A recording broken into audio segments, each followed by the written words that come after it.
Hey folks, Pastor Rocky Branch. Hope you're doing well today. Today's a very important date, June the 6th, 2012. 68 years ago today, June the 6th, 1944, we experienced what we know in history to be D-Day.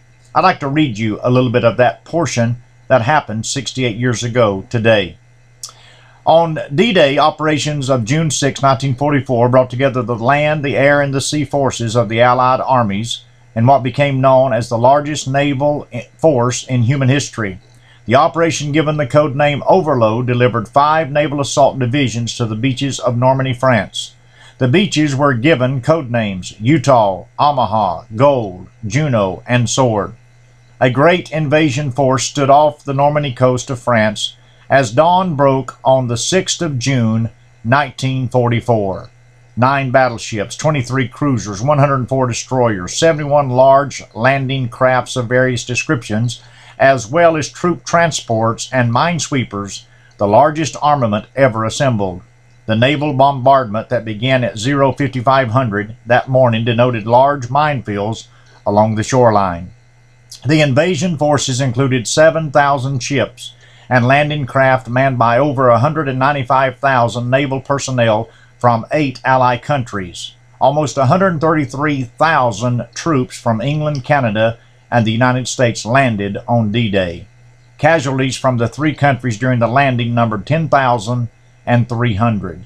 By June the 30th, 850,000 men, 148,000 vehicles, 570,000 tons of supplies had landed on Normandy shores.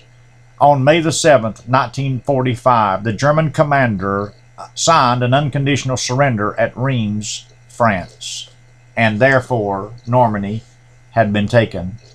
The Army Rangers scaled 200 feet over the embankment to get the position on the top of the hill while the German machine guns were cutting them down. Blood spilled on the beaches of Normandy as well as others up and down the coast of France.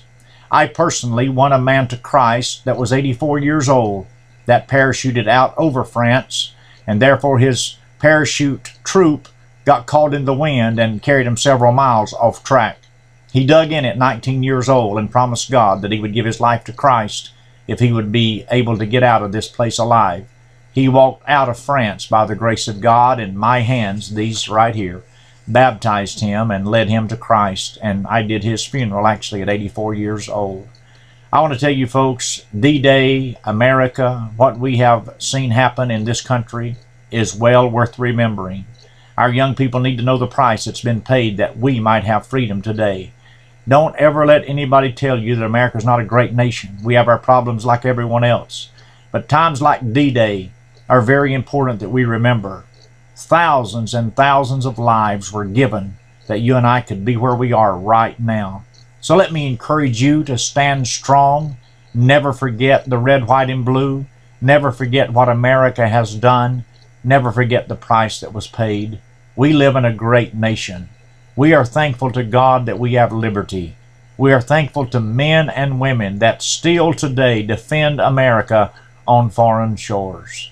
God bless you. And God bless America.